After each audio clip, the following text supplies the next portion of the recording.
வணக்கம். தென்னாடுடைய சிவனை போற்றி, எந்நாட்டவர்க்கும் இறைவா போற்றி.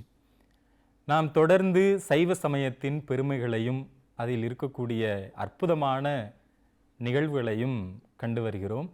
அந்த வகையிலே இன்றைய தினம் நாம் காண இருப்பது காரைக்கால் அம்மையார். காரைக்கால் அம்மையார் என்று சொல்லும் பொழுதே அவங்களுடைய புகழ் எப்பேற்பட்டது, அவர்கள் எப்பேற்பட்ட சிறந்த அடியார் என்றெல்லாம் நாம் பார்ப்போம். நம்ம இன்றைக்கும் சிவாலயம் போகிறோம் அப்படின்னா திருக்கோயில்களுக்கு போகும்பொழுது 63 நாயன்மார்கள் இருப்பாங்க. 63 நாயன்மார்களுமே நின்ற கோலத்தில் இருப்பாங்க. ஆனால் அதில் ஒரே ஒரு திருமேனி மட்டும் அமர்ந்த கோலத்தில் இருக்கும். அவங்க யார் அப்படின்னா காரைக்கால் அம்மையார். 63 நாயன்மார்களில் 3 பெண்ணடியார்களை நம்ம பார்ப்போம். மங்கையர்க்கரசியார், இசைஞானியார், அதன் பிறகு காரைக்கால் அம்மையார். காரைக்கால் அம்மையாருக்கு இருக்கக்கூடிய ஒரு தனி சிறப்பு என்றே சொல்லலாம். இன்றைக்கு நாம் 12 திருமுறை சைவத்துக்கு கருவூலமாக இருக்கின்றது, அதெல்லாம் இருக்கிறோம் இல்லையா. அந்த 12 திருமுறையில் வருஷப்படி பார்த்தோம் அப்படின்னா திருமுருகாற்றுப்படை தவிர்த்து மற்ற எல்லாமே காரைக்கால் அம்மையார் பாடினதுக்கு பிறகு பாடப்பட்ட நூல்கள் அப்படி தான் சொல்லணும். ஏன் சொல்கிறோம் அப்படின்னா பதிக பெருவழி அப்படின்னு ஒன்று இருக்குது. பதிகங்கள் மூலமாக இந்த சமயத்தையும் இந்த மொழியையும் காத்த பெருமை இந்த திருமுறைக்கு உண்டு. அதில் முதலாக அதை நமக்கு காட்டுறவங்க யார் அப்படின்னா காரைக்கால் அம்மையார் தான். அவங்களுடைய வரலாறை நாம் பார்த்துட்டு, ஏன்னா நாம் சொல்லும் பொழுது அவங்க பதிக பெருவழியை காட்டுனாங்க, அவங்க சிவபெருமானே அம்மை அப்படின்னு கூப்பிட்ட பெருமை உண்டுன்னு சொல்கிறோம். ஆனால் அவங்களுடைய வரலாறு அப்படிங்கிறத நாம் பொதுவாக தெரிஞ்சுக்கணும். ஏன்னா ஒரு ஒரு பெண்ணை பற்றி பெருமையாக இந்த உலகம் எப்போதும் பேச வேண்டும். ஏன்னா அவங்க தான் ஆதாரமே. அந்த ஆதாரம் தான் நாம் எல்லாத்தையும் இயக்கிட்டு இருக்கோம். ஏன்னா பூமியே நம்ம தாய் என்று தான் சொல்கிறோம் இல்லையா. நம்ம திருமுறைக்கு அவங்க ஒரு தாய், அவங்கள இசைத்தாய் அப்படின்லாம் சொல்லுவோம். அவங்க பிறந்த ஊர் என்பது காரைக்கால். அதனால தான் அவங்களுடைய பெயரை காரைக்கால் புனிதவதியாக இருந்தாலும் காரைக்கால் அம்மையார் அப்படிங்கிற சிறப்பு பெயரோடு அழைக்கிறோம். அதுக்கு காரணம் நாம் சொல்லலாம், ஏன் அம்மையார் அப்படின்னு நாம் இப்போ நம்ம அழைக்கிறோம் அப்படின்னு. காரைக்காலில் நல்ல தனவந்தர் குடும்பத்தில், நல்ல வணிகர் குலத்தில் பிறந்தவங்க தான் அம்மையார். நல்ல செல்வ செழிப்பான ஒரு குடும்பத்தில் பிறந்தவங்க. அவங்க அப்பாவுக்கு காரைக்கால் அம்மையார் மேலே அவ்வளவு உயிர். புனிதவதியார் அப்படிங்கிற பெயர் வச்சுருக்காங்க. எவ்வளவு அழகான பெயர் இல்லையா, பெரிய புராணத்தில் வரும். அந்த புனிதவதியாரை சீரும் சிறப்புமாக செம்மையாக அவங்களுடைய தந்தையார் வளர்த்து வர்றாங்க. வளர்த்து வரும்போது பொதுவாகவே ஒன்று இருக்கு இல்லையா, ஒரு செல்வ செழிப்பான ஒரு குடும்பத்தில் பிறந்திருந்தாங்க அப்படின்னா அவங்களுக்கு தேவையான எல்லாமே கிடைச்சிரும். அவங்க ரொம்ப இயல்பாக மகிழ்ச்சியாக இருக்கிற மாதிரியே இருக்கும். அம்மையார் அப்படிப்பட்ட செல்வ செழிப்பான ஒரு குடும்பத்தில் பிறந்திருந்தாலும் கூட அவங்களுடைய எண்ணம் முழுக்க சிவபெருமானுடைய திருவடி மேலே தான் இருந்தது. அதை தெய்வ சேக்கிழார் தான் பதிவு செய்வார். பின்னாடி அம்மையார் பதிகமாகவே அற்புத திருவந்தாதிலே அது பாடலாகவே பாடிடுவாங்க. ஆனால் தெய்வ சேக்கிழார் பெருமான் என்ன சொல்கிறார் அப்படின்னா வண்டல் பயில் தோறும். இந்த வண்டல் பயில் தோறும் அப்படின்னா இந்த குழந்தைங்க சின்ன வயசில் என்ன பண்ணுவாங்கன்னா மண் வீடு கட்டி விளையாடுவாங்க இல்லையா, அதான் வண்டல் அப்படி சொல்கிறோம் இல்லையா. அப்படி மண் வீடு கட்டி விளையாடுகின்ற அந்த பருவத்திலிருந்து பெருமானுடைய சிந்தனை, சிவ சிந்தனை, அதே போல சிவனடியார்கள் மேலே அன்பு, இப்படியே வளர்ந்தாங்க. யோசிச்சு பாருங்க. குழந்தை பருவத்திலிருந்து இதை இன்றைக்கு நம்முடைய குழந்தைகளுக்கு வழிபாடை சொல்லிக் கொடுக்க வேண்டியிருக்கு, மொழி அறிவு இதெல்லாம் சொல்ல வேண்டியிருக்கு. அவங்க குடும்பத்தில் எல்லாம் சொல்லியிருப்பாங்க.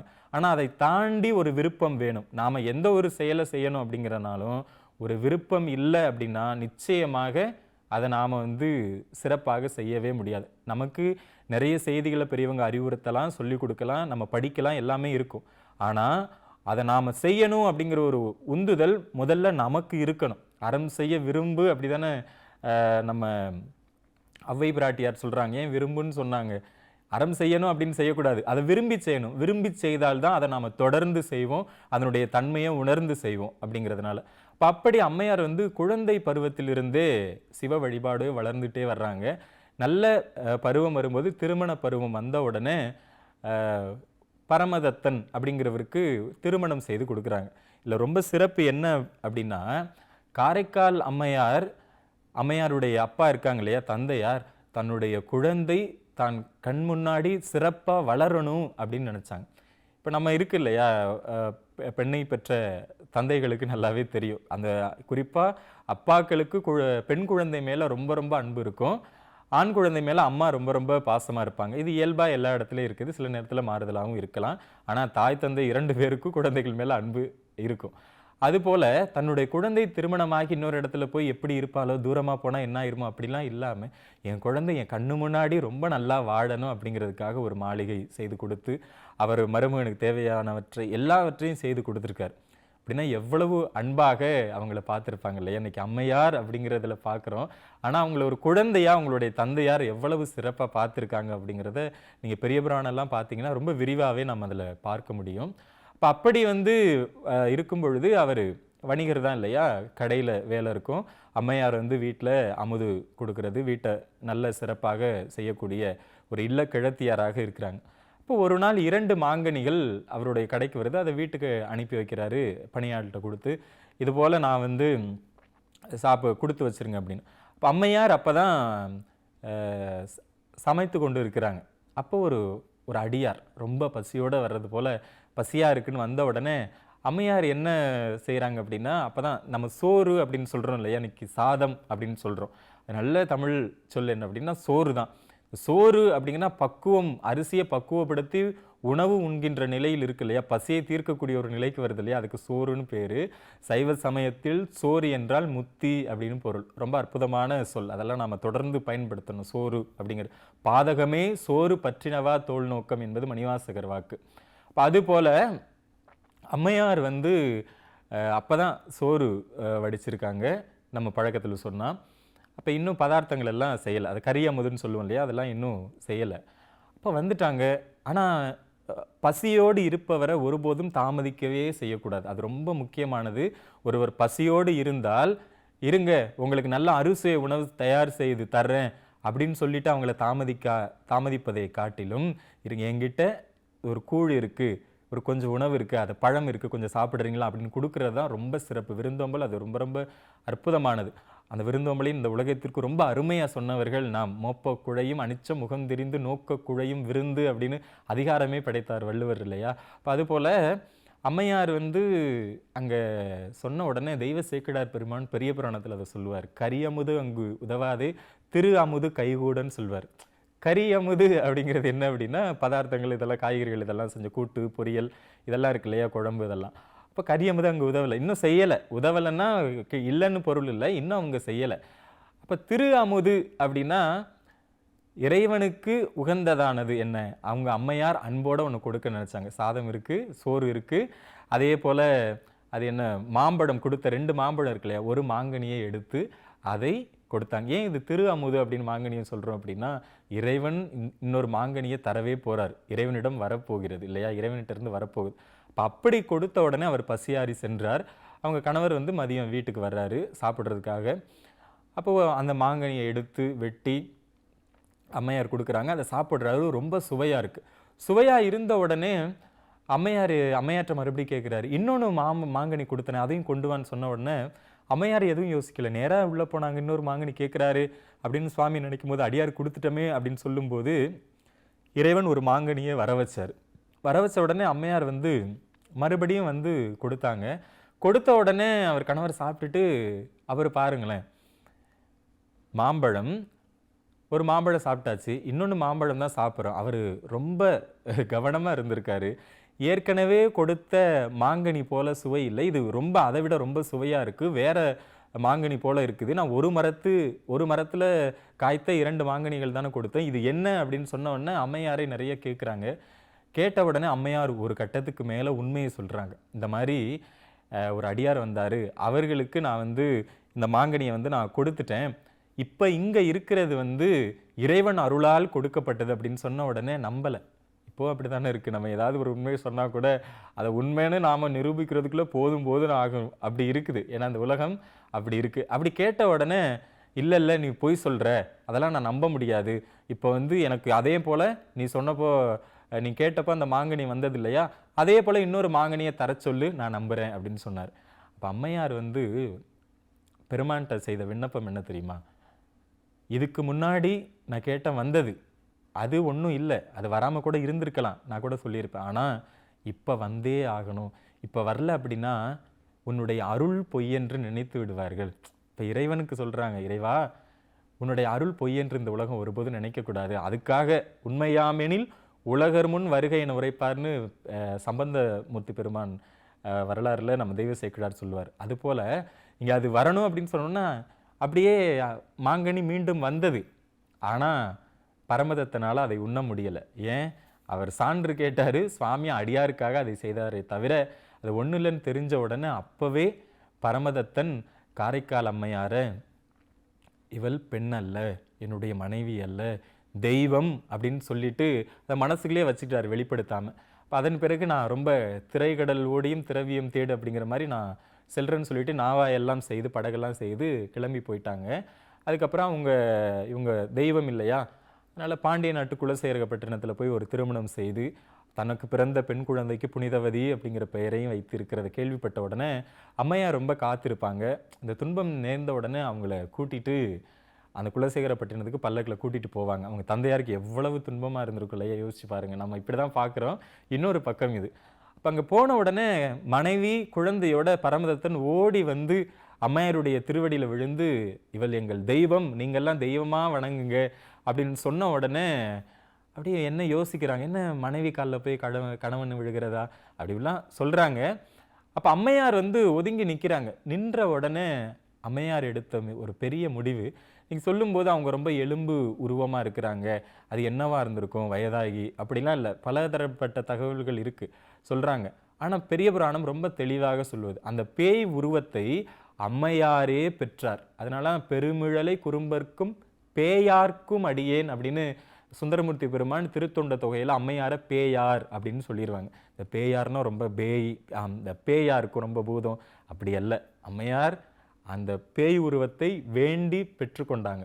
என்ன சொன்னாங்க தெரியுமா, இந்த அழகு சுமந்து நிற்கிற இந்த வனப்பு இது இவனுக்கானது, திருமணமாகி இல்வாழ்க்கை நடத்தி அப்படி இருப்பதற்காக இருந்தது. இப்போ இவனே என்னை தெய்வம் என்று விலகிய பிறகு, என்னிலிருந்து விலகிய பிறகு இந்த அழகு எனக்கு தேவையில்லை, நான் ரொம்ப கோரமாகணும் அப்படிலாம் சொல்லலாம் அம்மையார். பெருமானே உன்னுடைய நற்கணங்களில் ஒருவராகிய ஒரு வடிவம் எனக்கு கொடு. அதெல்லாம் என்ன வடிவம்? பூதகண வடிவம். பெருமானை சுற்றி இருக்கு இல்லையா, அந்த வடிவம் தான். பேயின்னு சொன்னோன்னா நம்ம வித்தியாசமாக பார்க்கக்கூடாது. அம்மையார் அந்த உருவத்தை வேண்டி பெற்றுக்கொண்டாங்க. இந்த உருவம் அம்மையாருக்கு வயதின் காரணமாகவோ அல்லது வேறு காரணங்களுக்காகவோ வந்ததல்ல, அம்மையாரே இறைவனிடம் வேண்டி பெற்ற திருவுருவம். அந்த உருவத்தை தான் சைவம் போற்றும். அந்த உருவத்தில் தான் அம்மையாரை காணக்கூடிய ஒரு நிலை, ஒரு சிறப்பு நமக்கு இருக்குது. எப்போதும் அம்மையார்னா அந்த உருவத்தை பார்த்து வணங்கி துதிக்கின்றோம். இப்போ அப்படி அம்மையார் அந்த வடிவத்தை பெற்ற பிறகு ரொம்ப மகிழ்ச்சியாக இன்பமாக பாடக்கூடிய பதிகங்கள்லாம் இருக்குது. அப்போது அவங்க கைலைக்கு போகிறாங்க, இறைவன் இருக்கக்கூடிய கைலைக்கு போகிறாங்க. கைலைக்கு போன உடனே கைலை முழுவதுமே சிவமாக தெரிந்த உடனே அம்மையார் 2 கைகளும் தரைமேல் இருக்க தலை கீழாக நடந்து போகிறாங்க. எவ்வளவு பெரிய சிறப்பு! அம்மையாருடைய உறுதித்தன்மை. ஏன்? இறைவன் ஒரு திருவிளையாடல் நடத்த போகிறார், அதற்கு அம்மையாருக்கு ஒன்று செஞ்ச உடனே அம்மையார் எதுக்கும் தோண்டு போகலை, நிற்கவே இல்லை. நான் பெருமானை பார்க்க வேண்டும், நான் அதுக்கு போகிறேன். சிவலிங்கங்கள் இருக்குதா, அதை வந்து மிதிக்கக்கூடாது இல்லையா, நான் தலையினால் நடந்து போகிறேன் அப்படின்னு சொல்லிட்டு அம்மையார் போனாங்க. அப்படின்னா அம்மையாருடைய உறுதிப்பாடு எந்த அளவிற்கு இருந்திருக்கு. ஒரு செயலை துணிந்து விட்டால் எண்ணி துணிக கருமம் என்பது போல், அது அம்மையார் துணிந்தேன் உமக்கு ஆட்பட்டால் அப்படின்லாம் தேவாரத்தில் நிறையா ரொம்ப அற்புதமாக வரும். அதெல்லாம் நம்ம தொடர்ந்து பார்க்க போகிறோம். இப்போ அப்படி அம்மையார் வந்து தலையினால் நடந்து போகிறாங்க. நடந்து போன உடனே பக்கத்தில் இறைவன் இருக்கிறார் இல்லையா, இறைவன் பக்கத்தில் இடப்பாகத்தில் மலைக்கொடியாக இறைவி அமர்ந்திருக்காங்க. இப்போ அம்மையார் வந்து கேட்குறாங்க, ஒரு எற்பின் ஆக்கை அன்பு என்ன அப்படின்னு கேட்குறாங்க. எற்புனா எலும்பு உருவமாக வர்றாங்க, அதுவும் தலையினால் நடந்து வர்றாங்க, அவங்களுடைய அன்பு தான் என்ன அப்படின்னு. அம்மையாருக்கு தெரியாதா, எம்பிராட்டி உலகு ஏழை ஈன்றவள், நமக்காக நம் பொருட்டு கேட்பதாக அங்கே இருக்குது, உயிர்களுக்காக. அப்போ தான் இறைவன் சொன்னார், அது ரொம்ப அற்புதமான ஒரு வரி. என்ன அப்படின்னா, வரும் இவள் நம்மை பேணும் அம்மைகான் உமையே அப்படின்னு சொல்லுவார். இறைவனுடைய திருவாக்கு இது. வருகின்றாலே எற்பு எலும்பு அன்பு என்னன்னு கேட்டியே, இது எலும்பு அல்ல, அன்பு. நம்மை பேணும் அம்மை கான் உமையே பாருன்னு சொல்கிறார். இப்போ நம்மை பேணும் அம்மைன்னு கூட சொல்லலை, பேணும் அம்மை அப்படின்னா, பேணுதல் அப்படிங்கிறது ஒரு குழந்தையை ஒரு தாய் பாலூட்டி சீராட்டி அன்போடு, ஒரு குழந்தை ஏன் அழுகுது, அதுக்கு என்ன மருந்து கொடுக்கணும், பூச்சி கடிச்சிருச்சு, எல்லாத்தையும் கண்ணும் கருத்துமாக ஒரு குழந்தையை வந்து பார்த்து கொண்டே இருப்பாள் இல்லையா தாய்.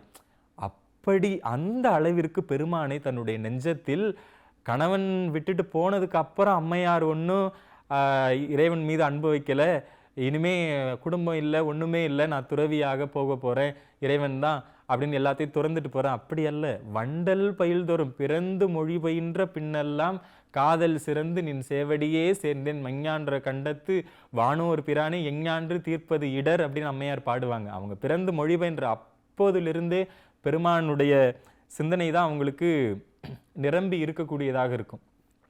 அப்படி அம்மையார் அவ்வளவு சிறப்பாக இருக்கும்போது இறைவன் சொன்ன திருவாக்கு தான் அம்மை என்னும் செம்மை ஒரு மொழி எடுத்தாராம்.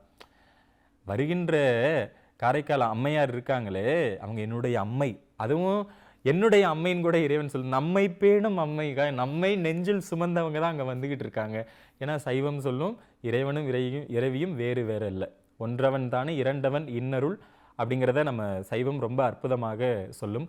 அப்படி அம்மையார் வந்த உடனே இறைவன் என்ன வேணும் உங்களுக்குன்னு கேட்குறார். அம்மா உங்களுக்கு என்ன வேணும் அப்படின்னு. இறைவன் கருணாமூர்த்தியில் என்ன கேட்டாலும் செய்யக்கூடிய, அதுவும் கைலைக்கே ஒருத்தவங்க போகிறாங்கன்னா சாதாரணமாக போக முடியுமா? இளமை துறந்து இன்பமாக கைலைக்கு போன உடனே அப்போ தான் நம்ம இரவாத இன்ப அன்பு வேண்டி பின் வேண்டுகின்றார், பிறவாமை வேண்டும் பிறப்பு உண்டேல் உன்னை என்றும் மறவாமை வேண்டும் இன்னும் வேண்டும், நான் மகிழ்ந்து பாடி அறவா நீ ஆடும்போது உன் அடியின் கீழ் இருக்க என்றார் அப்படின்னு ரொம்ப அழகான ஒரு அற்புதமான வரம் இது. இறைவன்ட்ட நாம கேட்கறது இப்படி கேட்கணும். எப்படின்னா, எனக்கு பிறவாமை வேண்டும், இரவாத அன்பு கேட்குறாங்க. இரவாத அன்புனா என்றுமே இறைவனை மறக்காத ஒரு நிலை, அந்த அன்பு வேணும். அன்பு மட்டும்தான் அப்படி வளர்ந்து கொண்டே போகும். அதுக்கப்புறம் எனக்கு பிறப்பு இல்லாமல் வேணும், ஒருவேளை என்னுடைய தவக்குறைவினால பிறவி ஏற்பட்டால் உன்னை மறக்காமல் இருக்கணும். இறைவனை மறக்காமல் இருந்தால் பிறவி வராது, அம்மையார் கேட்டது. அதுக்கப்புறம் இன்னொன்று கேட்டாங்க, நான் மகிழ்ந்து பாடணும் நீ ஆடணும் அப்படின்னு கேட்டாங்க, உன் அடியின் கீழே இருக்கணும். அப்படியாங்கம்மா, உடனே செய்கிறேன், ஆனால் நான் இங்கே செய்ய மாட்டேன், குளவு தென் திசையில் ஆலங்காடு இருக்கு, அங்கே போங்க, அங்கே நான் செய்கிறேன். ஒன்று சிறப்பு இல்லையா? ஒரு தாயை மகனை தாய் சென்று பார்ப்பதை விடவும் தாயை மகன் பார்ப்பது தான் சிறப்பு இல்லையா? அம்மானு சொன்ன சும்மா சொல்லலை, நீங்கள் போங்க, உங்கள் இடத்துக்கே போங்க, நீங்கள் எந்த நாட்டில் பிறந்தீங்களோ அங்கேயே போங்க, நான் அங்கே வர்றேன், உங்களுடைய வேண்டுதலை நிறைவேற்றுகிறேன் என்று இறைவன் நம்ம திரு ஆலங்காடு இருக்கு இல்லையா, சென்னையிலேருந்து திருவள்ளூர் அந்த பகுதியில் இருக்கு இல்லையா திரு ஆலங்காடு, பழையனூரில் இறங்கி நாம் திரு ஆலங்காட்டுக்கு போகணும். அங்கு தான் அம்மையார் பதிகம் பாடினாங்க. இறைவன் அவர்களுக்காக அம்மையாருக்காக நடனம் ஆடிய இடமும் அதுதான். இன்றைக்கும் போனீங்க அப்படின்னா அங்கே ரொம்ப அற்புதமாக இறைவன் திருநடம் ஆடுவார். அம்மையார் அங்கே அற்புதமாக அந்த காட்சியையும் கொடுப்பாங்க. அந்த பஞ்ச சபைன்னு சொல்லுவோம், பொற்சபை, தாமிர சபை, ரத்தின சபை, வெள்ளி சபை இப்படிலாம் சொல்லுவோம். அதில் ரத்தின சபையாக இருக்கக்கூடியது திரு ஆலங்காடு தான். இப்படி தான் நாம் இந்த அவங்களுடைய வரலாறு ரொம்ப ரொம்ப சிறிய அளவில் பார்க்கணும். அப்படின்னா அவங்க பிறந்தாங்க, திருமணமானது, அவங்க கணவர் இவங்க தெய்வம் அப்படின்னு வணங்கினாங்க, உடனே பேய் உருவம் பெற்றாங்க, கடைசி நிறைவாக எங்கே போனாங்கன்னா கைலைக்கு போனாங்க. இறைவன் என்ன செஞ்சார் அப்படின்னா, கைலைக்கு நீங்கள் ஏன் வரணும், நீங்கள் இருக்கிற இடத்துக்கு நான் வரேன் அப்படின்னு சொல்லிட்டு ஆலங்காட்டுக்கு, இறைவனே சொன்னது குளவு தென் திசை ஆலங்காட்டுக்கு போங்க, நான் அங்கே வர்றேன் அப்படின்னு சொல்லிட்டு இறைவன் வந்தார். மகிழ்ந்து அம்மை பாடினாங்க, ஆடினார்கள். அப்படித்தான் அம்மையாருடைய வரலாறு ரொம்ப குறுகிய நேரத்தில் பார்க்கணும் அப்படின்னா நாம் பார்க்க முடியும். தொடர்ந்து அவர்கள் பாடிய பதிகங்கள் அற்புதமாக 4 பதிகங்கள் நமக்கு கொடுத்துருக்காங்க. அது ரொம்ப சிறப்பாக இருக்கும். அதனை நாம் தொடர்ந்து பார்க்க போகிறோம். வணக்கம்.